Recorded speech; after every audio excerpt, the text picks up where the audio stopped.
Let's talk to Peter Hitchens, a man that knows a thing or two about trains. Peter, very good morning to you. Good morning.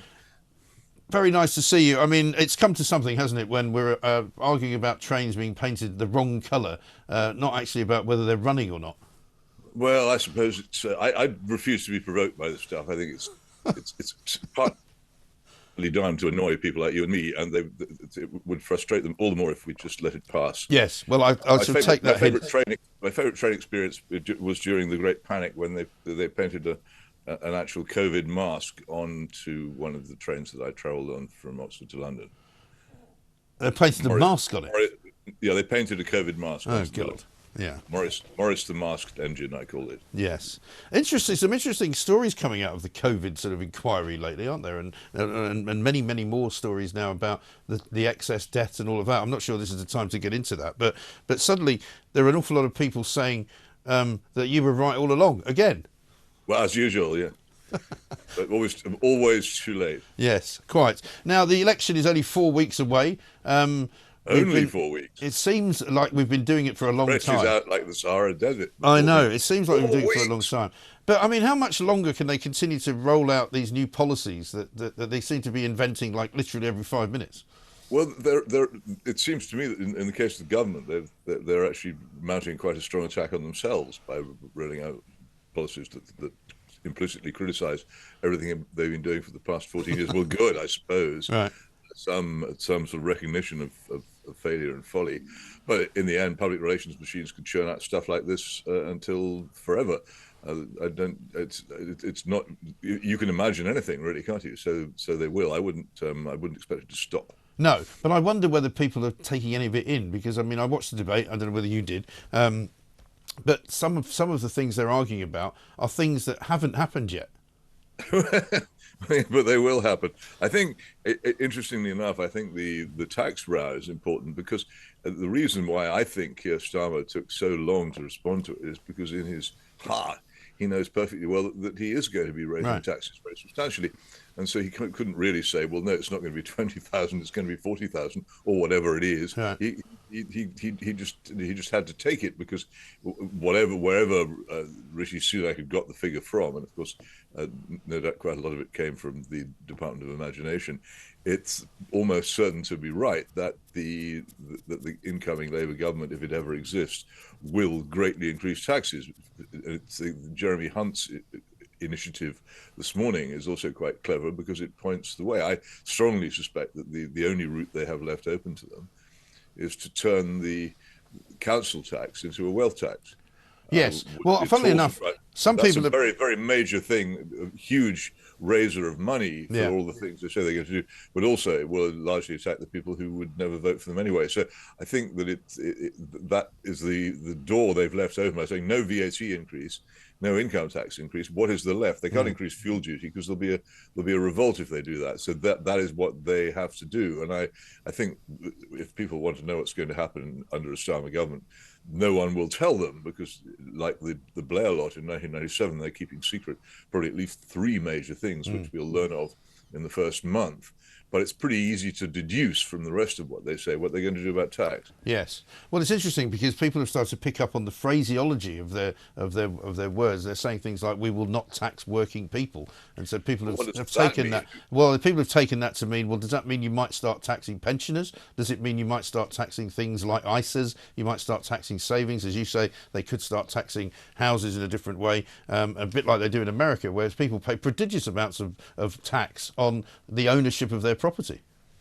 Property tax is an unexploited source of government money in this country, and I think that's because for a long time it's been no one's really had the nerve to do it. But if all these polls are right, and I don't for a moment want to assume that they are, and if Labour did come in with a very large majority, then they would be in a unique position to sting the property owning classes.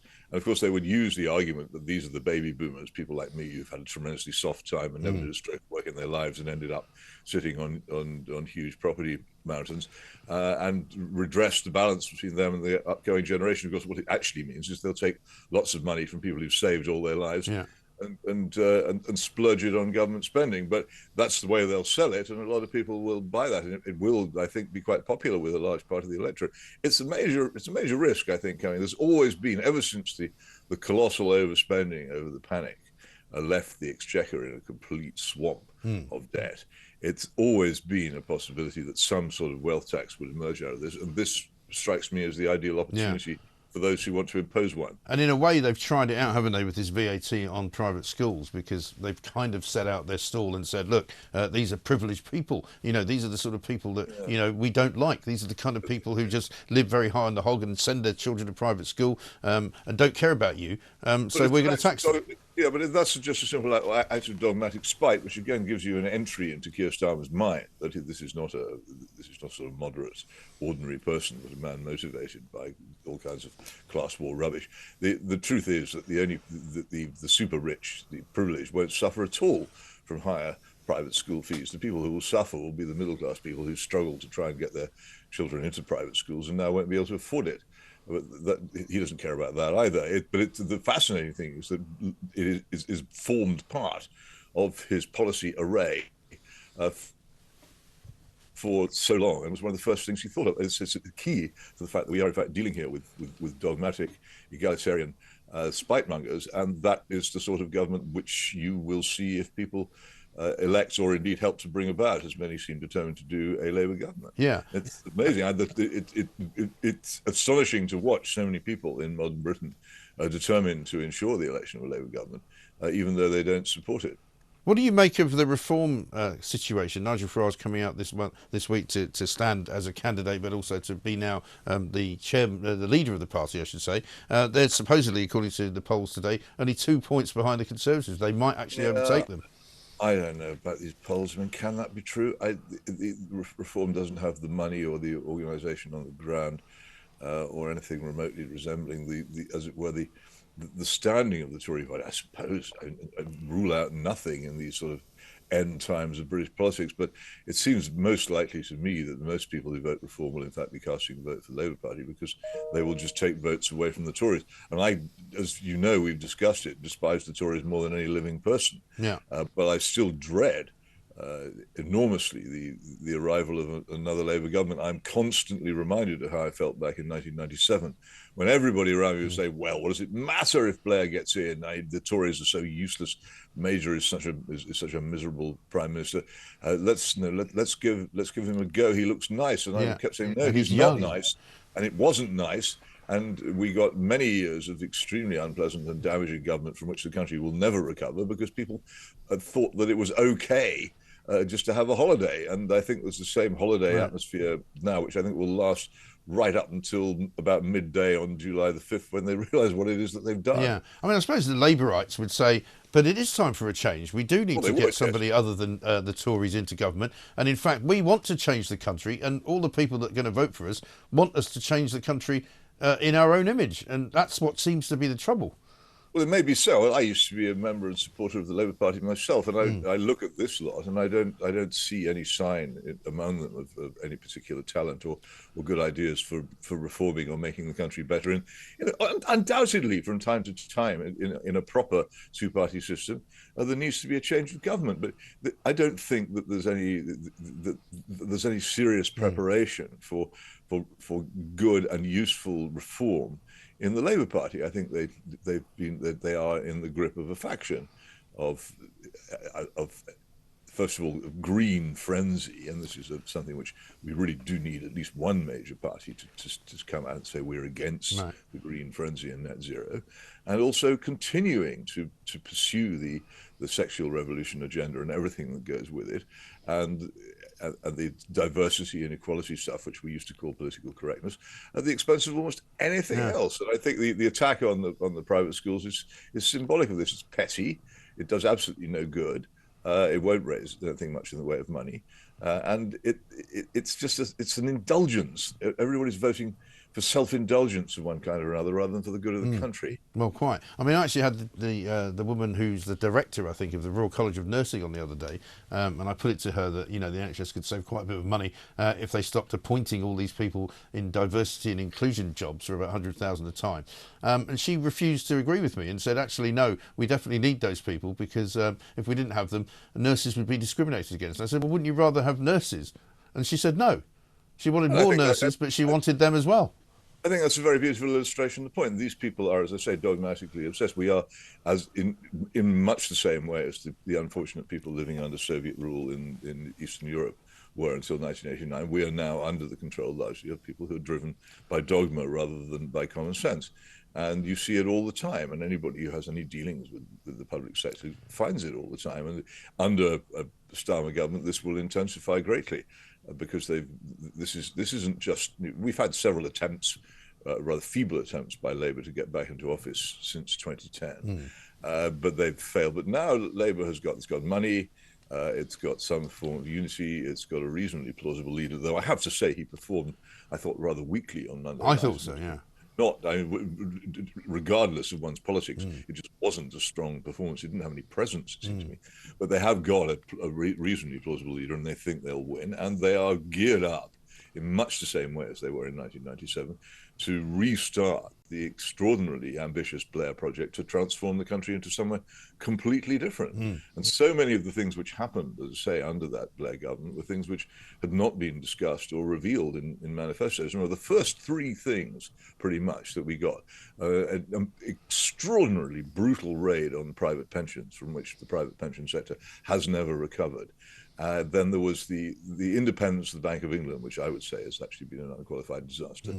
And then there was the bizarre event of the appointment of Alistair Campbell and Jonathan Powell, to be allowed to give orders to civil servants, even though they were not in any way elected or responsible to either House of Parliament, which was an enormous constitutional revolution. Now, there were many, many other smaller things, but none of these had been in the Labour manifesto. And people were not warned of any of them. And I promise you that if a Starmer government comes in, there will be things of this type waiting to happen, which you know nothing of. And people are so relaxed about, oh, well, what does it matter? Let's give the Tories a kicking. What does it matter if we have a Labour government? Well, guys, this is an important moment. It's as important a moment as 1997 was. And to treat it as I say, a holiday from reason and a holiday from reality is a mistake. And of course, in the increasingly black and white world of Twitter, you're now constantly accused of going against everything that you've ever said, because you're sort of urging people to make sure that to keep the Tories in, and yet you've always been urging for them to kick them out. Well, I know, but what I say is this: it's the old Maynard Keynes thing. When the facts change, I change my mind. When I first put forward my idea that the Tories should be destroyed, it was actually in the years before, several years before 2010. Right. What I was saying was that David Cameron was actually engaging in a Blairite takeover of the Conservative Party, which should not be endorsed by patriotic Conservatives.